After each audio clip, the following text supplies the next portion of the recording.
صل على سيدنا ومولانا محمد وعلى بسم اللہ الرحمن الرحیم۔ السلام علیکم ناظرین و سامعین کرام۔ پروگرام یاد الہی میں روزانہ عظیم ہستیوں کے تذکارے پاک کیے جاتے ہیں، اور اس کے ساتھ ساتھ کچھ ایسے موضوعات پر گفتگو ہوتی ہے جن سے آپ کو رہنمائی حاصل ہوتی ہے۔ آج ام المومنین سیدہ حفصہ بنت سیدنا عمر رضی اللہ عنہما آپ کے تذکارے پاک ہوں گے۔ اس سے پہلے اسماء الحسنہ اللہ تعالیٰ کے پاکیزہ مبارک بابرکت ناموں میں سے ایک اسم مبارک الخافض، اس کی برکتوں کا چند ایک برکتوں کا ذکر ہوگا۔ الخافض کا معنی ہے پست کرنے والا۔ یا خافض کے طور پر جب ہم اسے پڑھیں گے تو کیا برکتیں حاصل ہوں گی، سماعت کیجئے۔ جو کوئی یا خافض 500 مرتبہ پڑھے گا، اللہ تعالیٰ اس کی حاجت پوری فرمائے گا، اور اگر وہ پریشان ہے پریشانی دور ہو جائے گی، اور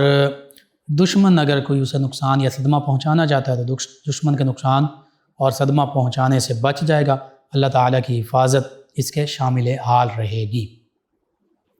اسی طرح جو 1000 مرتبہ یا خافض پڑھے گا، انشاءاللہ تمام دشمنوں سے محفوظ رہے گا۔ جو اس اسم مبارک یا خافض کو کثرت سے پڑھے تو حاکم وقت اس سے راضی ہوگا، رضامند ہوگا۔ اسی طرح اگر کوئی ظالم سے ڈرتا ہو تو اس اسم مبارک یا خافض اس کو 70 مرتبہ پڑھا کرے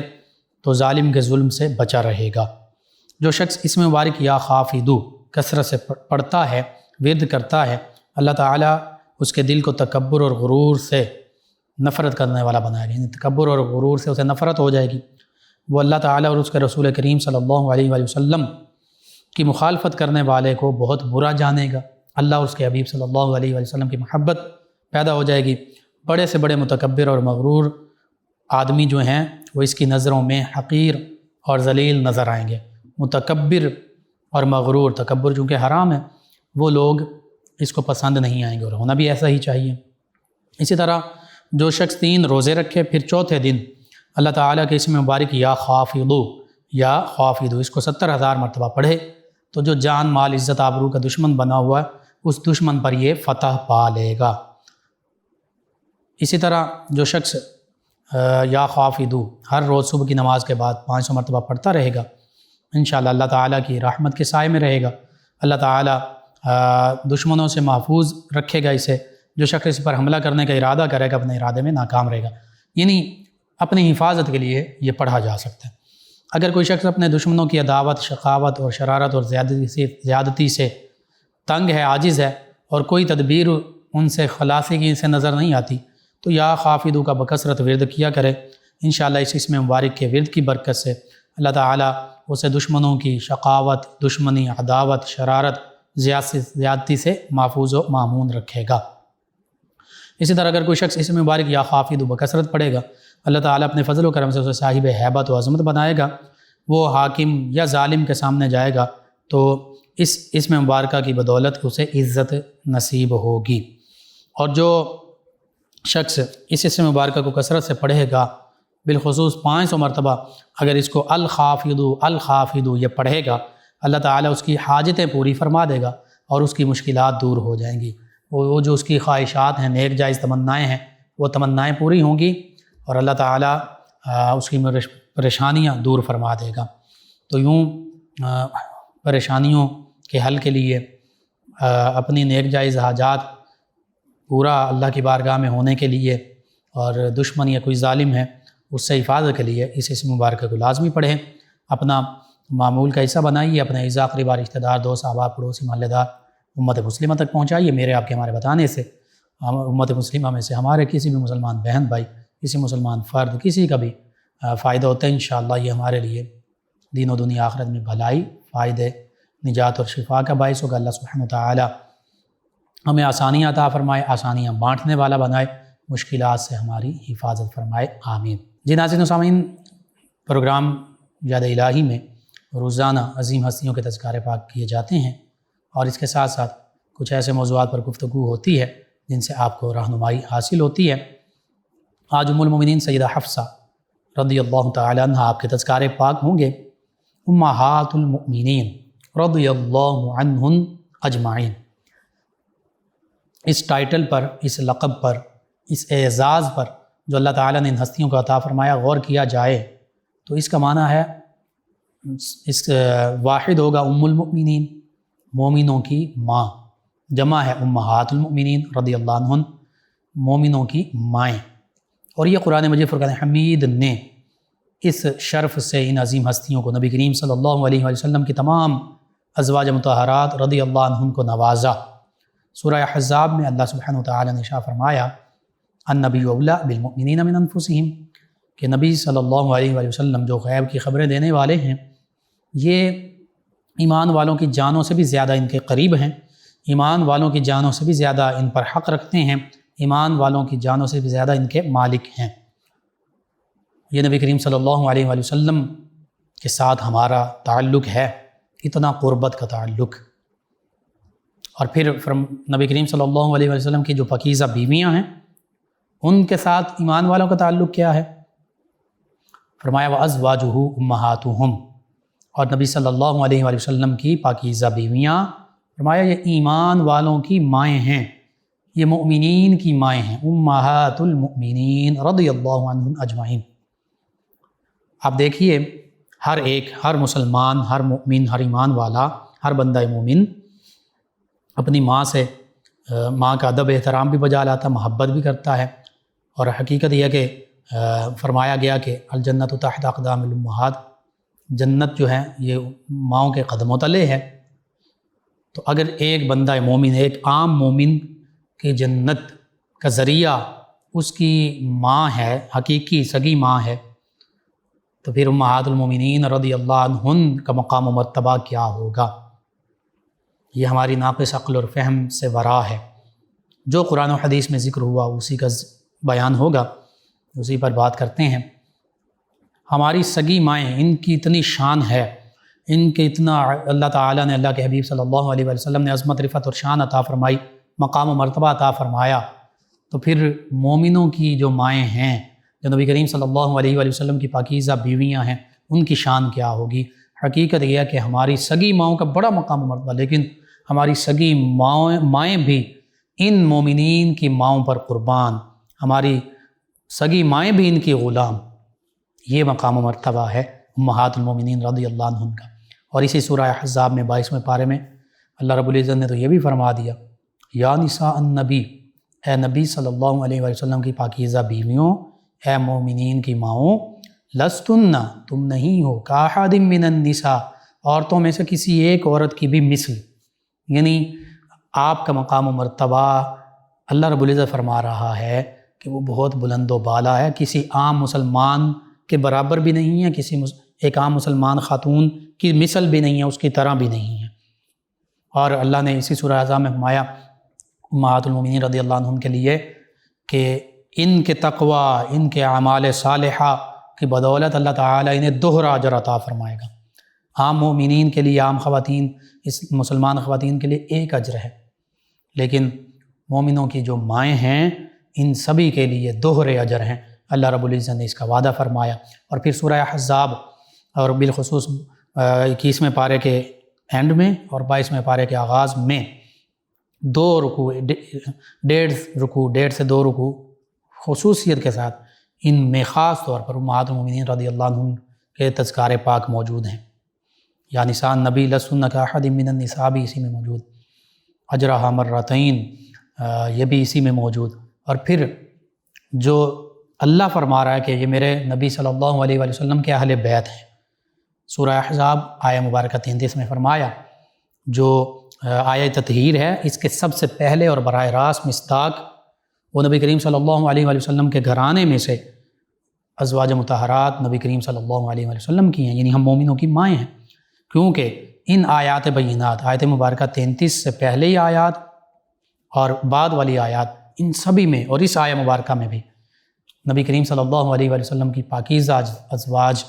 انہی کے تذکرے موجود ہیں، انہی کے پاکیزہ تذکرے ہیں۔ تو اللہ تعالیٰ نے ان ہستیوں کے بارے میں فرمایا انما یرید اللہ لیذھب عنکم رجس اہل البیت ویطہرکم تطہیرا، کہ اے میرے نبی صلی اللہ علیہ وآلہ وسلم کی گھر والیوں، اے میرے نبی کی اہل بیت، اے میرے نبی کی پاکیزہ بیویوں، انہیں اہل البیت فرمایا اللہ تعالیٰ نے، یہ اہل بیت ہیں۔ فرمایا بے شک اللہ تعالیٰ تو یہی چاہتا ہے کہ آپ سے ہر قسم کے گناہ کا میل بھی، شک و شبہ بھی دور فرما دے، اور آپ کو کامل طہارت سے نواز کر خوب پاک صاف فرما دے۔ یعنی پتہ چلا اللہ رب العزت نے ان ہستیوں کو تطہیر کاملہ عطا فرمائی ہے، کامل طہارت سے نوازا ہے۔ ان ہستیوں کے بارے میں کسی قسم کے رجس کا تصور بھی نہیں کیا جا سکتا، یعنی ان کی بارگاہ میں کسی قسم کی معاذ اللہ ثم معاذ اللہ کوئی ایسی بات نہیں کی جا سکتی جنہیں اللہ تعالیٰ نے عظمت، رفعت اور شان اور طہارت سے نواز دیا ہو۔ معاذ اللہ ثم معاذ اللہ اگر ہم امہات المومنین رضی اللہ عنہم پر انگلی اٹھائیں تو اس کا مطلب یہ ہے کہ ہم اللہ کے پیارے حبیب صلی اللہ علیہ وسلم اور پھر اللہ کے اس کلام یعنی اللہ تعالیٰ کا جو فیصلہ ہے اس پر انگلی اٹھا رہے ہیں۔ یہ کتنی بڑی جسارت ہے۔ امہات المومنین رضی اللہ عنہم میں مومنوں کی پہلی ماں ہیں سیدہ خدیجۃ الکبریٰ رضی اللہ عنہا۔ کیا معاذ اللہ ثم معاذ اللہ کوئی ایسا شخص ہوگا جو کہے کہ میں ایمان والا ہوں، میں بندہ مومن ہوں، لیکن وہ ام المومنین سیدہ خدیجۃ الکبریٰ رضی اللہ عنہا کے بارے میں کوئی ہلکی بات کرے؟ اسی طرح پھر سیدہ عائشہ صدیقہ رضی اللہ عنہا، سیدہ حفصہ رضی اللہ عنہا، سیدہ سودہ بنت زمعہ رضی اللہ عنہا، سیدہ زینب بنت جحش رضی اللہ عنہا، سیدہ زینب بنت خزیمہ رضی اللہ عنہا، سیدہ جویریہ رضی اللہ عنہا، سیدہ میمونہ رضی اللہ عنہا، یہ تمام ہم مومنین کی مائیں ہیں۔ کوئی اپنی سگی ماں کے بارے میں یہ سننا پسند نہیں کرتا کہ معاذ اللہ کوئی سگی ماں کو کوئی گالی دے دے، کوئی برا بھلا کہہ دے، اس پر وہ غصے میں آ جاتا ہے۔ تو جو مومنوں کی وہ مائیں جنہیں اللہ نے مومنوں کی مائیں فرمایا ہے، ان کے بارے میں بھی ہمیں اپنی زبان کو قابو میں رکھنا چاہیے۔ بالخصوص غیر مسلمین مستشرقین جو ہیں انہوں نے اس حوالے سے بہت سی خباثتوں کا اظہار کیا، اس کے جوابات علماء اسلام نے دیے، باقاعدہ کتابیں لکھی گئیں کہ نبی کریم صلی اللہ علیہ وآلہ وسلم نے تعدد ازواج کے حوالے سے زیادہ شادیاں کیں، اور پھر امہات المومنین رضی اللہ عنہ پر انگلیاں اٹھائیں گئیں، معاذ اللہ ثم معاذ اللہ۔ حقیقت یہ ہے کہ اللہ سبحانہ وتعالیٰ نے اس گھرانے کو اہل البیت فرمایا، یہ نبی کریم صلی اللہ علیہ وآلہ وسلم کے اہل بیت ہیں، اور ان پاکیزہ ہستیوں کے بارے میں فرما دیا کہ ان سے تو گناہ کا شک و شبہ اور میل بھی اللہ نے دور فرما دیا، اور انہیں تو کامل طہارت سے نواز دیا ہے۔ پھر تم کس طرح اپنی ذہن کی جو خباثت ہے اس کو یوں ظاہر کرتے ہو؟ بہرحال غیر مسلم مستشرقین نے جو سوال اٹھائے، اعتراضات کیے بدبختی میں، ان کے جوابات باقاعدہ موجود ہیں قرآن و سنت ہی کی روشنی میں، اور قرآن ہی یہ جواب دے رہا ہے کہ ہم نے تو ان کو اہل البیت بنایا، نبی کریم صلی اللہ علیہ وآلہ وسلم کے یہ پاکیزہ گھر والیاں ہیں۔ بہرحال اسی طرح اسی سورہ احزاب میں یہ ایسی عظیم ہستیاں ہیں، ایسی مقدس ہستیاں ہیں، ایسی برگزیدہ اللہ کے پیارے حبیب صلی اللہ علیہ وآلہ وسلم کی ازواج مطہرات رضی اللہ عنہن، کہ ان کے صدقے سے اللہ تعالیٰ نے کائنات کی تمام مسلمان خواتین کو عفت، عصمت، طہارت اور پردے کی نعمت عطا فرما دی۔ یعنی جہاں فرمایا یا ایھا النبی، فرمایا کہ نبی صلی اللہ علیہ وسلم اپنی ازواج سے قل لازواجک وبناتک ونساء المؤمنین یدنین علیہن، اپنی ازواج مطہرات رضی اللہ عنہ سے جو کائنات کی عظیم ترین خواتین ہیں، عام خواتین کی طرح نہیں ہیں، ان سے مقام و مرتبہ میں بلند و بالا ہیں، افضل و اعلیٰ ہیں۔ فرمایا کہ انہیں بھی شرعی جو پردہ ہے اس کے بارے میں فرما دیجیے۔ پھر ان کے صدقے سے یہ تعلیم ہے ہمارے لیے، اور یہ حقیقت ہے کہ کائنات کے سب سے مقدس عظمت والے بعد از انبیاء کرام علیہ السلام، صحابہ کرام، اہل بیت کرام، ان مردوں نے کائنات کی سب سے عظیم اور مقدس ہستیوں اہل بیت کرام، صحابہ کرام، ان خواتین سے پردہ کیا کہ جن کے بارے میں اللہ تعالیٰ خود فرما رہا ہے امہات المومنین رضی اللہ عنہ کے بارے میں، اہل بیت کرام کے بارے میں، کہ اللہ تعالیٰ نے طہارت سے نوازا، کامل طہارت سے۔ تو انہی کے صدقے سے پھر تمام جہانوں کی خواتین کے لیے، مسلمان خواتین کے لیے، تمام کائنات کی اس دنیا کی پردے کا حکم دیا۔ پھر نبی کریم صلی اللہ علیہ وآلہ وسلم کی چاروں شہزادیوں کا ذکر، وبناتک، آپ اپنی بنا سے بھی ارشاد فرما دیجیے۔ اور اس میں پھر آگے فرمایا تاکہ پہچان لی جائے کہ یہ تو عظمت، رفعت اور شان والی ہستیاں ہیں، فلا یؤذین، اور انہیں تکلیف نہ دی جائے۔ یہ بھی انہی عظیم ہستیوں کے تصدق سے خواتین اسلام کو عفت، عصمت اور پردے کی دولت حاصل ہوئی۔ اور حقیقت یہ ہے کہ جو چیز جتنی قیمتی ہوتی ہے اس کو اتنا زیادہ چھپا کر رکھا جاتا ہے، اتنا زیادہ وہ پردے میں ہوتی ہے، اور جو چیز کا مقام و مرتبہ جتنا زیادہ ہوتا ہے قرآن مجید فرقان حمید غلاف میں رکھا جاتا ہے تاکہ اس پر میل گرد غبار نہ پڑے۔ کعبۃ اللہ غلاف میں لپٹا ہوا ہے، یہ بابرکت کعبۃ اللہ بھی بابرکت عظمت والا، قرآن پاک بھی بابرکت عظمت والا۔ تو پتہ چلا خواتین اسلام کو بھی اللہ تعالیٰ نے عظمتیں عطا فرمائی ہیں، بلند مقام و مرتبہ، شانیں عطا فرمائی ہیں، ماں، بہن، بیٹی، بیوی۔ تو یہ کن کے صدقے سے ہے؟ یہ نبی کریم صلی اللہ علیہ وآلہ وسلم کے صدقے سے، آپ کے اہل بیت یعنی ازواج مطہرات رضی اللہ عنہ، آپ کے دیگر اہل بیت یعنی شہزادیاں رضی اللہ عنہ، اور پھر نواسیاں اور سارا یہ خانوادہ۔ ہاں، پھر نبی کریم صلی اللہ علیہ وآلہ وسلم نے اسی آیہ مبارکہ کے ضمن میں بالخصوص، اگرچہ اہل بیت میں نبی کریم صلی اللہ علیہ وآلہ وسلم کی تمام ازواج مطہرات رضی اللہ عنہ شامل ہیں، تمام قرابت دار شامل ہیں، شہزادے، شہزادیاں، نواسے، نواسیاں شامل ہیں، سبھی ہستیاں شامل ہیں، لیکن پھر بھی بالخصوص خصوصیت کے ساتھ نبی کریم صلی اللہ علیہ وآلہ وسلم نے سیدنا علی المرتضیٰ، سیدہ فاطمہ الزہرا، سیدنا امام حسن و حسین رضی اللہ عنہ ان کو اپنے ساتھ لیا چادر مبارکہ میں، اور ان کے لیے بھی یہی دعا فرمائی۔ بہرحال ام المومنین سیدہ حفصہ رضی اللہ عنہ، مختلف روایات ہیں، بعض روایات کے مطابق یہ ان کا جو ولادت ہے یہ مکہ المکرمہ میں، اس پہ سبھی کا اتفاق ہے، مکہ المکرمہ میں ان کی ولادت باسعادت ہوئی، اور غالباً اعلان نبوت سے 5 سال پہلے، یعنی جب نبی کریم صلی اللہ علیہ وآلہ وسلم کی عمر مبارکہ 35 برس تھی۔ پھر یہ بھی اسلام قبول کرنے والوں میں اولین صف میں شامل ہوئیں۔ جب سیدنا عمر رضی اللہ عنہ نے اسلام قبول کیا تو سیدہ حفصہ رضی اللہ عنہ نے بھی اسلام قبول کیا۔ ان کا پہلا عقد جو ہے سیدنا خنیس بن حذافہ رضی اللہ عنہ ان سے ہوا، یہ بھی مہاجر صحابہ کرام علیہم رضوان میں شامل ہیں۔ اور پھر ان کی نسبتیں خلیفۃ المسلمین، امیر المومنین، دوسرے خلیفہ راشد سیدنا عمر رضی اللہ عنہ، ان کے والد گرامی ہیں، اور پھر والدہ ان کی زینب بنت مظعون ہیں، اور یہ زینب بنت مظعون جو ہیں یہ رضی اللہ عنہ، یہ سیدنا عثمان بن مظعون رضی اللہ عنہ کی بہن ہیں، کہ جن کا سب سے پہلے مدینہ طیبہ میں وصال ہوا کہ کریم صلی اللہ علیہ وآلہ وسلم نے خود ان کے کفن دفن دیگر معاملات جو ہیں ان میں شرکت بھی فرمائی۔ اور ان کے شوہر سیدہ حفصہ رضی اللہ عنہ ابھی ام المومنین نہیں بنی، تو ان کے شوہر جو ہیں وہ اور یہ مدینہ طیبہ انہوں نے ہجرت کی۔ ہجرت کرنے کے بعد غزوہ بدر کا معرکہ پیش آیا، بعض روایات کے مطابق غزوہ بدر میں خنیس بن حذافہ ان کے پہلے شوہر وہ شہید ہوئے، اور اکثر روایات میں یہ بھی ہے کہ غزوہ بدر کے بعد انہوں نے وصال پایا۔ جب ان کا وصال ہوا تو اس دوران، غزوہ بدر کے دوران، سیدنا عثمان ذو النورین رضی اللہ عنہ کی زوجہ محترمہ، زوجہ مطہرہ، نبی کریم صلی اللہ علیہ وآلہ وسلم کی شہزادی، دوسری شہزادی سیدہ رقیہ رضی اللہ عنہ، ان کا بھی وصال ہو چکا تھا۔ تو اب سیدہ حفصہ رضی اللہ عنہ بیوہ ہوئی ہیں۔ سیدنا عمر رضی اللہ عنہ نے سیدنا ابوبکر رضی اللہ عنہ ان سے بھی ان کے عقد کے لیے کہا کہ آپ ان سے عقد، میری صاحبزادی سے عقد کر لیں۔ سیدنا ابوبکر رضی اللہ عنہ خاموش ہو گئے۔ پھر سیدنا عثمان رضی اللہ عنہ سے کہا سیدنا عمر رضی اللہ عنہ نے کہ آپ حفصہ سے عقد کر لیں، یہ بھی خاموش ہو گئے۔ بعد میں چونکہ سیدنا عثمان ذو النورین رضی اللہ عنہ کی زوجہ وہ وصال پا چکی تھیں، تو وہ غمگین تھے۔ نبی کریم صلی اللہ علیہ وآلہ وسلم نے انہیں دیکھا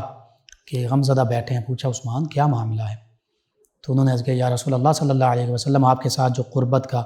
تعلق تھا، مصاہرت کا تعلق تھا، دامادی کا شرف تھا، وہ جاتا رہا۔ تو پھر نبی کریم صلی اللہ علیہ وآلہ وسلم نے فرمایا یہ جبریل امین علیہ السلام حاضر ہوئے ہیں، یہ کہتے ہیں کہ اللہ تعالیٰ کا حکم ہے کہ یا محمد صلی اللہ علیہ وآلہ وسلم آپ اپنی پہلی صاحبزادی رقیہ رضی اللہ عنہ، انہی کے مہر کی مثل دوسری شہزادی سیدہ ام کلثوم رضی اللہ عنہ، ان کا نکاح سیدنا عثمان رضی اللہ عنہ سے فرما دیں۔ ادھر یہ عقد کا معاملہ ہوا، سیدنا عثمان رضی اللہ عنہ اسی وجہ سے سیدہ حفصہ رضی اللہ عنہ کا جو سیدنا عمر رضی اللہ عنہ نے کہا کہ آپ عقد کر لیجئے، خاموش تھے۔ ادھر سیدنا ابوبکر صدیق رضی اللہ عنہ، انہوں نے بھی بعد میں یہ فرمایا کہ نبی کریم صلی اللہ علیہ وآلہ وسلم کا یہ راز تھا جب عقد ہو گیا، فرمایا یہ راز تھا کہ نبی کریم صلی اللہ علیہ وآلہ وسلم آپ کی صاحبزادی سیدہ حفصہ رضی اللہ عنہا ان کی دلجوئی کے لیے ان سے عقد فرمانا چاہتے تھے۔ تو اس عقد سے پہلے میں یہ بیان نہیں کر سکتا تھا، بتا نہیں سکتا تھا، چونکہ یہ راز رسول صلی اللہ علیہ وآلہ وسلم تھا، رازدان رسول ہیں سیدنا ابوبکر صدیق رضی اللہ عنہ۔ بہرحال نبی کریم صلی اللہ علیہ وآلہ وسلم نے اس موقع پر فرمایا تھا کہ اے عمر، اور سیدنا عمر رضی اللہ عنہ نے یہ معاملہ نبی کریم صلی اللہ علیہ وآلہ وسلم کی بارگاہ میں پیش کیا کہ میں نے ابوبکر رضی اللہ عنہ اور عثمان رضی اللہ عنہ ان سے عقد کے بارے میں کہا تو دونوں نے مجھے ٹال دیا۔ تو آقا کریم صلی اللہ علیہ وآلہ وسلم نے فرمایا کہ حفصہ کے لیے عثمان سے بہتر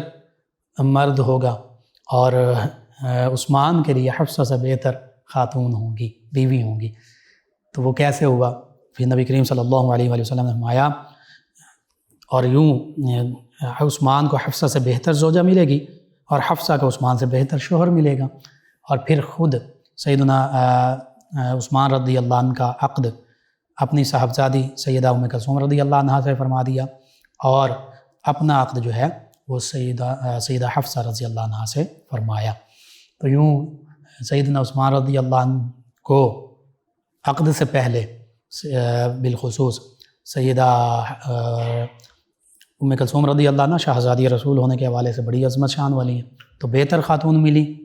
سیدہ حفصہ رضی اللہ عنہ سے، اور سیدہ حفصہ رضی اللہ عنہ کو سیدنا عثمان رضی اللہ عنہ سے بہتر مرد یعنی شوہر آقا کریم صلی اللہ علیہ وآلہ وسلم ملے۔ یوں آقا کریم صلی اللہ علیہ وآلہ وسلم کے کاشانہ نبوت میں آئیں، نبی کریم صلی اللہ علیہ وآلہ وسلم سے بڑی محبت کرتی تھیں۔ آقا کریم صلی اللہ علیہ وآلہ وسلم تمام ازواج مطہرات رضی اللہ عنہن کی طرح ان سے بھی بڑی محبت فرماتے تھے۔ اور پھر آقا کریم صلی اللہ علیہ وآلہ وسلم کی یہ زوجہ مطہرہ ہم مومنین کی ماں، یہ عبادت گزار، بہت زیادہ نوافل پڑھنے، قرآن کریم کی تلاوت، پھر دن میں روزے رکھنے، اور یہ ایسا معاملہ تھا کہ اللہ تعالیٰ نے بھی اس کی تعریف فرمائی۔ نبی کریم صلی اللہ علیہ وآلہ وسلم کی بارگاہ میں جبریل امین علیہ السلام حاضر ہوئے اور انہوں نے یہ عرض کیا کہ اللہ تعالیٰ کی طرف سے کہ یہ تو صائم الدہر ہیں، روزہ رکھنے والی ہیں، نفل اللہ تعالیٰ کی عبادت کرنے والی، بالخصوص قرآن کریم کی تلاوت بہت زیادہ کرنے والی ہیں۔ اور پھر سیدہ حفصہ رضی اللہ عنہا بھی ام المؤمنین سیدہ عائشہ صدیقہ رضی اللہ عنہا کی طرح آپ سے 60 احادیث مبارکہ مروی ہیں، جس میں خواتین کے مسائل کے حوالے سے بھی احادیث مبارکہ ہیں۔ ان میں سے 4 متفق علیہ ہیں، یعنی بخاری اور مسلم دونوں میں موجود ہیں، 6 ایسی ہیں جو صرف صحیح مسلم میں ہیں، اور پھر باقی 50 جو ہیں وہ احادیث مبارکہ کی جو دیگر کتب ہیں ان میں باقی 50 احادیث مبارکہ موجود ہیں۔ تو اس سے پتہ چلتا ہے کہ ام المؤمنین سیدہ حفصہ رضی اللہ تعالی عنہا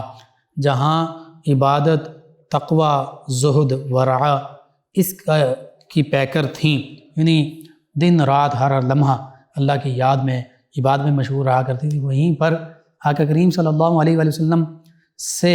فرامین مبارکہ یعنی احادیث مبارکہ بھی سماعت کیا کرتی تھیں۔ تبھی تو 60 احادیث مبارکہ بالخصوص وہ آپ سے روایت کی گئی۔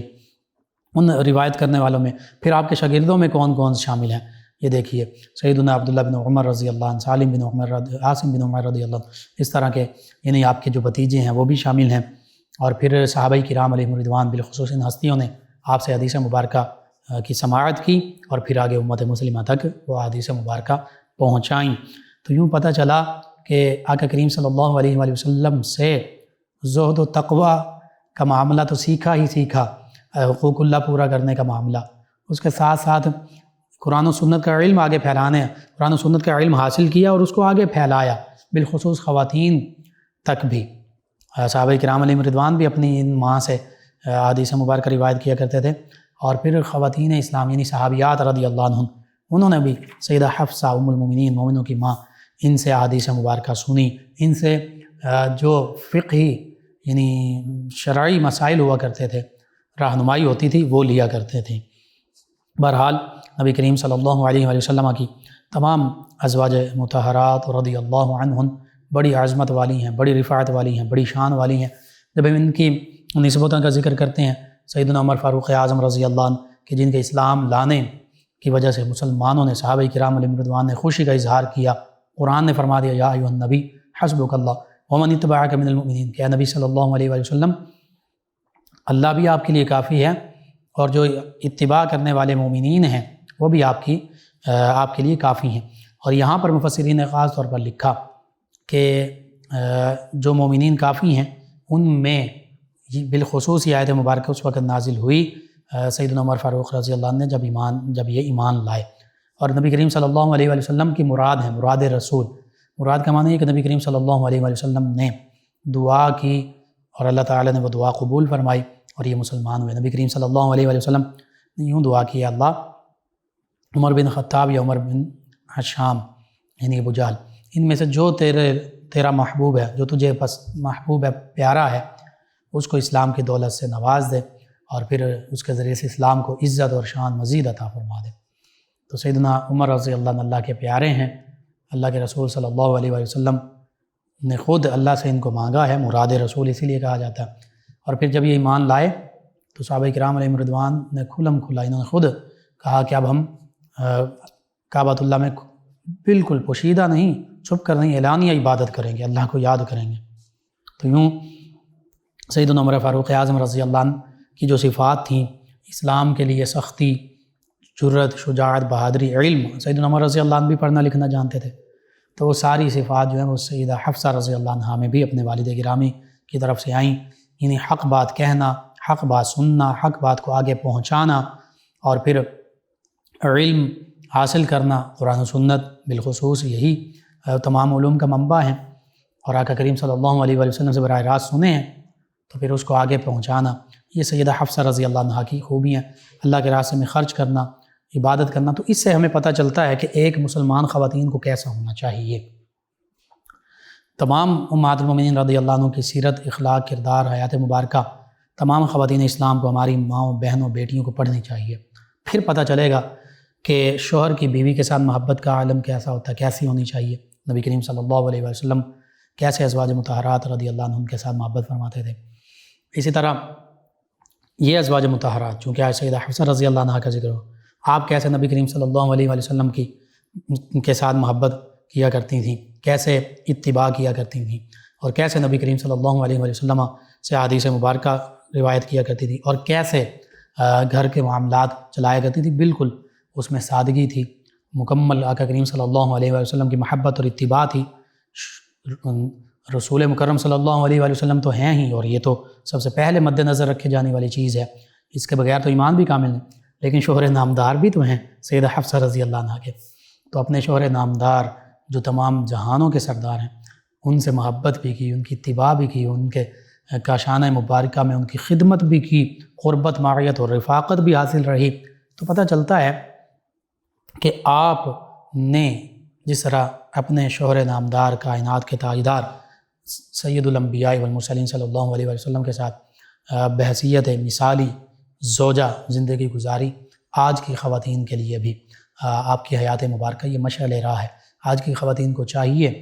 کہ وہ امہات المومنین رضی اللہ عنہ، صحابیات رضی اللہ عنہ، اہل بیت کرام کی مقدس خواتین رضی اللہ عنہ، ان سب کے بارے میں پڑھیں، پھر آگے خواتین اسلام تک ان کی سیرتوں کو پہنچائیں، ان کی زندگیوں کی تمام چیزیں خوبصورت، ان خوبصورت تعلیمات کو پہنچائیں، اور پھر خود بھی عمل کرنے کی کوشش کریں، دوسرے خواتین اسلام کو بھی اس پر راغب کریں۔ پھر دیکھیے کہ ہماری خواتین اسلام دینی حوالے سے، گھریلو ازدواجی عائلی حوالے سے مثالی بیوی بھی بنے گی، مثالی ماں بھی بنے گی، مثالی بہن بھی بنے گی، مثالی بیٹی بھی بنے گی۔ اور پھر یہ ہمارا معاشرہ، اسلامی معاشرہ، ہمارے گھروں کا ماحول آپ دیکھیے کیسے جنت کا نمونہ بن سکتا ہے۔ ضرورت اسی امر کی ہے کہ ہم اسلام سے دور ہونے کی بجائے، ان ہستیوں سے دور ہونے کی بجائے ان کے قریب ہوں، ان کے بارے میں پڑھیں، جانیں، سیکھیں، سمجھیں، لوگوں تک پہنچائیں، خود بھی عمل کریں، لوگوں کو بھی عمل کرنے کے ترغیب دیں۔ یہی ہر مسلمان خاتون کا فریضہ بھی ہے، اس کے لیے ضروری بھی ہے۔ اللہ سبحانہ وتعالی سے دعا، اللہ تعالیٰ ان عظیم ہستیوں کی محبت، ان کا ادب احترام ہمیں بجا لانے کی توفیق عطا فرمائے، اور بالخصوص خواتین اسلام کو ان کی پیروی کرنے کی توفیق عطا فرمائے۔ آمین۔ اللہم صلی علی سیدنا و مولانا محمد وعلی سیدنا۔ آپ سماعت فرما رہے ہیں پروگرام یاد الہی۔ ناظرین، اس دوران ہمیں جوائن کیا ہے ہمارے لسنر ہیں محمد طاہر حسین صاحب، انہوں نے جوائن کیا اور انہوں نے کہا کہ گاؤں میں انہوں نے کچھ لوگوں سے کچھ فقرات سنے، وہ اللہ تعالیٰ کی ناف اور اس طرح کے معاملات، اس پر پہلے بھی میں نے عرض کیا تھا یہ کلمات کفر ہیں، اس طرح کے کلمات نہیں بولنے چاہیے، کوشش کرنی چاہیے، بچیں ان سے بچنا چاہیے بالکل۔ اور اللہ تعالیٰ جسم سے پاک ہے، تو اس طرح ہم اللہ تعالیٰ معاذ اللہ ثم معاذ اللہ یہ نہیں کہہ سکتے کہ اللہ کا بازو یا اللہ کے جسم کے حصے اس طرح۔ ہاں اگر کہیں قرآن و حدیث میں اس طرح کا ذکر بھی ہے عربی لفظ، تو اس سے مراد یہ ہے کہ جیسا اللہ کی شان کے لائق ہے، دست قدرت، یہ ہاتھ نہیں انسانوں کی طرح، بلکہ دست قدرت جیسا کہ اس کی شان کے لائق ہے۔ بہرحال عام جسمانی چیزیں نہیں ہم ان کو کہہ سکتے، نہیں سمجھ سکتے۔ اسی طرح ایک اور لسنر ہیں، انہوں نے ہمیں جوائن کیا ہے، تلیاں والا سے ہیں صبا صاحبہ، انہوں نے اپنے خواب کا ذکر کیا۔ میں نے آپ کے خواب کبھی پہلے بھی بتایا تھا، دوبارہ بھی اس حوالے سے یہ عالم پاک دیکھتی ہیں، یہ انہوں نے کہا۔ تو بہرحال جو چیز ہم بعض اوقات آپ بھی اور بھی ہمیں لسنرز نے خواب کے حوالے سے پوچھا، جو دن میں ہم سوچ رہے ہوتے ہیں، جو کر رہے ہوتے ہیں، یا جو ہم سوچ رہے ہوتے ہیں کہ ہم نے یوں کرنا ہے، بعض اوقات وہی خواب میں رات کے وقت نظر آ جاتا ہے، یا بعض کا جو ہم کسی سے سن رہے ہوتے ہیں یا کوئی واقعہ دیکھ رہے ہوتے ہیں، وہی واقعہ دوبارہ خواب میں دہرا دیا جاتا ہے۔ تو ایسی چیزوں کے حوالے سے کوئی گھبرانے کی ضرورت نہیں ہوتی، اور نہ ہی یہ ضروری ہوتا کہ وہ خواب سچا ہو، اسی طرح ہو، اس کے برعکس بھی ہو سکتا ہے، اور وہ ایک خیال بھی ہو سکتا ہے، وہی تصور جو دن میں دیکھا تھا یا سوچا تھا۔ ان کے علاوہ میں جوائن کیا ایک اور ہمارے لسنر ہے، محمد بلال ہے غالباً، انہوں نے دعاؤں سے نوازا، جی شکریہ، اللہ تعالیٰ آپ کے حق میں، امت مسلمہ کے حق میں یہ دعائیں قبول فرمائے۔ رضا صاحب فیصل آباد سے کہتے ہیں سلام مفتی لقمان صاحب، جی وعلیکم السلام۔ ایک اور ہیں ہمارے ساتھ صاحب، یہ کہتے ہیں کہ ڈبل سنتا ہوں کانوں سے، کان بند ہیں، کچھ وظیفہ بتا دیں۔ یا سمیعو اس کو کثرت سے پڑھا کریں، اور علاج بھی لازمی کروائیں، اللہ تعالیٰ شفا عطا فرمائے۔ ایک اور لسنر ہیں، انہوں نے ہمیں جوائن کیا، انوار الحق صاحب، کہتے ہیں السلام علیکم لقمان بھائی، آپ کا پروگرام بہت نائس ہے، میں ہر روز آپ کا پروگرام سنتا ہوں، اور اس سے ہم سب کو سمجھنے میں بہت کچھ ملتا ہے، اور کہتے ہیں کہ 7 سال سے ایک مصیبت میں ہوں، بیماری کا معاملہ ہے، کوئی وظیفہ بتا دیں مہربانی ہوگی۔ جی یا سلامو یہ کثرت سے پڑھیں، اور بالخصوص صبح کے وقت، سحری کے وقت، فجر کے وقت، نماز سے پہلے، نماز کے بعد، اشراق کے وقت، یا سلامو اٹھتے بیٹھتے چلتے پھرتے اس کی کثرت کریں، انشاءاللہ اللہ تعالیٰ سلامتی عطا فرمائے گا۔ ایک اور لسنر ہیں، انہوں نے ہمیں جوائن کیا، اور یہ کہتے ہیں السلام علیکم لقمان بھائی، جی وعلیکم السلام، کہتے ہیں بیوٹیفل پروگرام، اللہ پاک آپ کو لمبی خوشیوں والی زندگی عطا فرمائے اور عمر حج کی سعادت عطا فرمائے۔ جی قرۃ العین صاحبہ اور عائشہ صاحبہ، جی شکریہ آپ کا، اللہ تعالیٰ آپ کو بھی انہی دعاؤں کا مصداق بنائے۔ ایک اور لسنر ہیں، میں کہتے ہیں لقمان بھائی آپ کا پروگرام بہت اچھا ہے، بہت سکون ملتا ہے، اللہ پاک آپ کو صحت دے اور آپ کے علم میں برکت عطا فرمائے۔ جمشید صاحب ہیں، کہتے ہیں میرے لیے دعا کر دیں، اللہ تعالیٰ آپ کو بھی انہیں تمام چیزوں سے نوازے، اللہ تعالیٰ آپ کو امت مسلمہ کو سلامتی عطا فرمائے۔ شکریہ۔ نصیر احمد صاحب ہیں، سیدنا علی المرتضیٰ کرم اللہ وجہ کریم کی ولادت باسعادت کے بارے میں پوچھا کعبۃ اللہ میں۔ جی بعض تاریخی روایات میں یہ بالکل ذکر ملتا ہے، اور یہ علمی ایک معاملہ ہے، تاریخی معاملہ، اس میں کوئی وہ معاملہ نہیں ہے کہ ہم اس کو قرآن و سنت یا اس طرح اس بحث میں الجھ جائیں، تاریخی طور پر اس بات بھی ملتا ہے۔ بہرحال ان کے علاوہ ہمیں جوائن کیا ہے ایک اور لسنر ہیں، انہوں نے کہا کہ یا باسطو جو 72 دن تک پڑھنا ہے 12,000 مرتبہ، تو کیا یہ دن میں پڑھنا یا رات میں؟ جی کسی بھی وقت پڑھا جا سکتا ہے۔ یہ شہر بانو صاحبہ انہوں نے ہمیں جوائن کیا۔ نزاکت علی خان صاحب ہیں، تحصیل بھوانہ، ضلع چنیوٹ سے، کہتے ہیں السلام علیکم، جی وعلیکم السلام، کہتے ہیں سر آپ کا پروگرام ماشاءاللہ بہت اچھا ہے اور میرے گھر والے سنتے ہیں۔ انہوں نے اپنے پرابلم کا ذکر کیا کہ میری 18 سال ابھی عمر نہیں ہوئی، مئی میں ہوگی، تو والد صاحب جاب کے لیے کہتے ہیں، تو اس حوالے سے میری رہنمائی کر دیں۔ جی آپ کوشش کیجئے کوئی ایسی جاب تلاش کیجئے جس میں عمر کا معاملہ ہی نہ ہو، کوئی عام پرائیویٹ جاب، کوئی سیلز سے ریلیٹڈ جاب، کوئی اور، تو جہاں پہ عمر کا معاملہ وہاں آپ ابھی نہ جائیں، جب آپ کی عمر پوری ہو جائے پھر وہاں پر تلاش کر لیجئے گا۔ تو سادہ سی یہی بات ہے کہ جہاں عمر کی قید نہیں ہے وہاں پر آپ چلے جائیں، ایسی جاب تلاش کر لیجئے۔ نادیہ صاحبہ کہتی ہیں السلام علیکم بھائی، کیسے ہیں آپ؟ جی وعلیکم السلام، الحمدللہ۔ یعنی پروگرام ہمیشہ کی طرح بہت اچھا، اللہ تعالیٰ آپ کو ہمیشہ خوش رکھے، سلامت رکھے، آمین۔ ان کے علاوہ اقبال صاحب انہوں نے سلام کہا جی وعلیکم السلام۔ محمد حسین ہیں اور حسنین علی ہیں، ان کا تقریباً ملتا جلتا سوال ہے، خواب کی تعبیر کے بارے میں پوچھا، اور کہتے ہیں کہ خواب میں وائف کو ڈائیورس دی۔ وہی معاملہ ہے کہ بعض اوقات شیطان کی طرف سے برے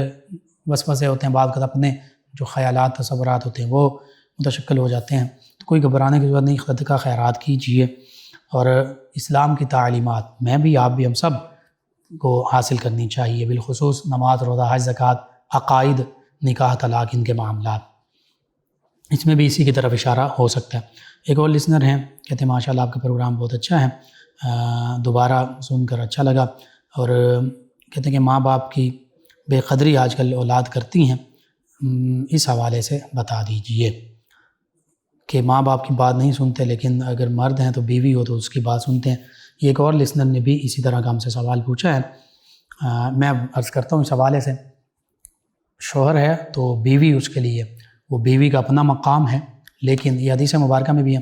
کہ مرد کے لیے ماں سب سے زیادہ اہمیت کی حامل، اور عورت کے لیے شوہر، یعنی شوہر نے اپنے بیوی نے اپنے شوہر کی فرما برداری کرنی ہے، تابع فرمانی کرنی ہے، شوہر ماں کی، لیکن اس کا یہ معنی نہیں ہے کہ ماں، اور پھر یہ بھی حدیث مبارکہ میں کہ جو گناہ کا کام ہے، شریعت کی روح کے خلاف ہے، وہ کوئی بھی کہے اس میں اللہ کی اطاعت کی جائے گی، کسی بندے کی نہیں کی جائے گی، چاہے وہ والدین ہوں۔ تو اب پتہ یہ چلا کہ اگر ماں یا باپ کوئی غیر شرعی معاملہ کہیں، وہ بیوی کے متعلق بھی ہو، تو اس میں ماں باپ کی بات نہیں مانی جائے گی۔ ہاں باقی معاملات میں شوہر جو ہے، یعنی بیٹا، ماں کے لیے وہ بیٹا ہے، تو وہ اپنی ماں کا ادب احترام کرے، اس کی نیک جائز جتنی باتیں ہیں وہ مانے، غیر شرعی بات، ناجائز بات نہیں مانی جائے گی۔ اسی طرح بیوی کے معاملے میں بیوی کا جتنا حق ہے وہ اس کو حق لازمی دے۔ یہ نہیں ہو سکتا کہ ماں کی خاطر بیوی کے ساتھ برا بھلا کرے، یا بیوی کی وجہ سے ماں کے ساتھ برا بھلا کرے، کوئی برا معاملہ کرے۔ دونوں کے ساتھ ماں کا مقام مرتبہ زیادہ ہے بیٹے کے لیے، لیکن اس کا یہ معنی نہیں کہ بیوی کے حقوق چھوڑ دے، بیوی کے ساتھ محبت، اس کے حقوق وہ بھی پورا کرتا رہے، ماں کا ادب احترام، محبت اور حقوق وہ بھی پورا کرتا رہے۔ ان کے علاوہ ہمیں جوائن کیا ہے ایک اور لسنر ہیں، انہوں نے کہا کہ کوئی وظیفہ بتا دیں کہ جو میں ہر وقت کر سکوں۔ جی بہت اچھا آپ نے سوال کیا، تمام امت مسلمہ کے لیے، سبھی کے لیے اللہ اللہ یہ زبان سے پڑھتے رہیں، دل میں پڑھتے رہیں، اسی طرح یا اللہ یا سلام، یا اللہ یا سلام یہ پڑھتے رہیں، اسماء الحسنہ پڑھتے رہیں، یہی وظیفے ہیں۔ قرآن کریم کی تلاوت، درود پاک کی کثرت، استغفار کی کثرت، نماز، یہ ضروری ہیں، باوضو رہیں، یہی وظیفے ہیں۔ آپ تمام ویورز لسنرز کا شکریہ، آپ ہمیں جوائن کرتے ہیں۔ پروگرام یاد الہی کا وقت ختم ہو جاتا ہے، انشاءاللہ کل صبح دوبارہ آپ سے ملاقات ہوگی پروگرام یاد الہی میں۔ اپنے میزبان محمد لقمان رضا اور ہماری ٹیم کو اجازت دیجیے، اللہ نگہبان۔ اللهم صل على سيدنا ومولانا